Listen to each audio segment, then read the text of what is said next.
A inicios del siglo XVII murió en Inglaterra la reina Isabel I sin descendencia.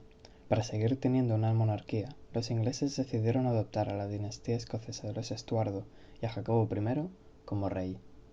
Pero Jacobo I chocó con la población inglesa y sus representantes en el Parlamento.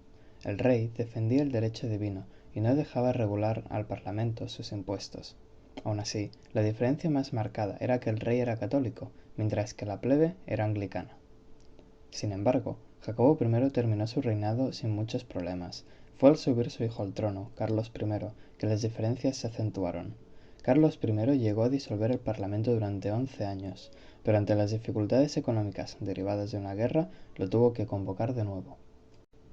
En frente de todos estos problemas causados por la monarquía, parte de la población pensó que se la tenía que echar, y se enzarzaron en una guerra civil contra los favorables al rey. Esta guerra civil empezó en 1642 y terminó en 1651. Durante el transcurso de la guerra, en 1649, Carlos I es decapitado y su hijo, Carlos II, es quien comanda las tropas favorables a la monarquía hasta su derrota en 1651. Así pues, Inglaterra se convirtió en un protectorado bajo el mando de Oliver Cromwell, de nombre la Commonwealth. Pero al morir Cromwell y ante la negativa de su hijo de seguir al poder, se convocan elecciones y las ganan los partidarios a la monarquía, que traen del exilio a Carlos II. No obstante, Carlos II tuvo los mismos problemas que su padre y enseguida se le puso el pueblo en contra. El Parlamento quiso aprobar una ley llamada Ley de Exclusión para evitar que su hermano ultracatólico llegase al poder. Esta ley fue promulgada por el conde de Shaftesbury. Después de un encarnizado debate, gana el rey y el conde de Shaftesbury es acusado de alta traición y huye a Holanda. Carlos II gobierna como absolutista hasta 1685, cuando muere y es coronado su hermano Jacobo II. Mientras tanto, las fuerzas liberales entran en contacto con Guillermo de Orange, quien estaba casado con la hija protestante de Jacobo II. Juntos, inician una revolución en 1688 para derrocar a Jacobo II. El ejército se cambia rápidamente al bando de los revolucionarios y el monarca, solo, huye a Francia. Esta revolución se llama la Revolución Gloriosa y termina con Orange como monarca y con la firma de la primera constitución, el Bill of Rights, que establece que el Parlamento está por encima de la monarquía. ¿Y dónde encontramos a John Locke en todo este jaleo? Pues bien, Locke fue el secretario del conde de Shaftesbury, promocionador principal de la ley de exclusión, y escribía sus obras de política pensando en ese debate, aunque luego se usaron también para fundamentar la Revolución Gloriosa. Su teoría política se recoge en el segundo tratado sobre el gobierno civil. Ahí, Locke explica que todos tenemos unos derechos naturales otorgados por Dios. Locke también decía que si todos tuviésemos los derechos naturales, estaríamos en el estado de naturaleza, donde mandaría la ley natural. Esta ley ha sido dada por Dios, aunque también se puede descubrir mediante la razón, y su función es regular las relaciones humanas.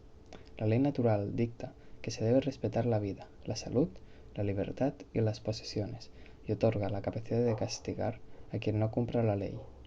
El abuso de esta capacidad de castigo deriva en un estado de guerra generalizada. Para salir de este estado, la sociedad debe establecer un juez imparcial. Esto se hará mediante un contrato entre los individuos, donde éstos deben despojarse de los derechos personales y ponerlos a favor de la mayoría de la comunidad. Después de esto, se creará un gobierno que deberá defender los derechos naturales de la sociedad civil. Entonces, según Locke, el ser humano tiene derecho a la revolución. Esta temática se sitúa en el capítulo 9, y como si un debate se tratara, ya que estaba escrita con ese objetivo, tiene objeciones y respuestas por parte del autor. Entre las causas de disolución del gobierno, destaca para la mentalidad de la época cuando Locke dice que el gobierno se puede disolver cuando va en contra de la misión para la que ha sido establecido.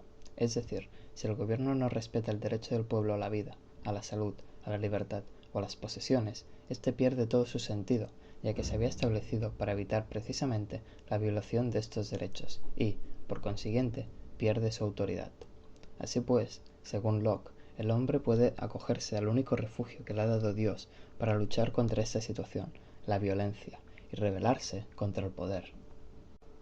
La primera objeción que se hace Locke es que si es el pueblo quien decide si el gobierno cumple o no su cometido, el pueblo, indeciso e inconstante de opinión, se rebelará muchas veces.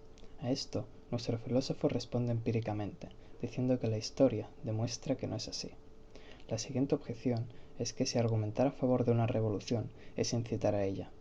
Para contrarrestar esto, Locke dice que quien realmente insta a la revolución es aquel que rompe el contrato y no respeta los derechos naturales, véase el gobierno.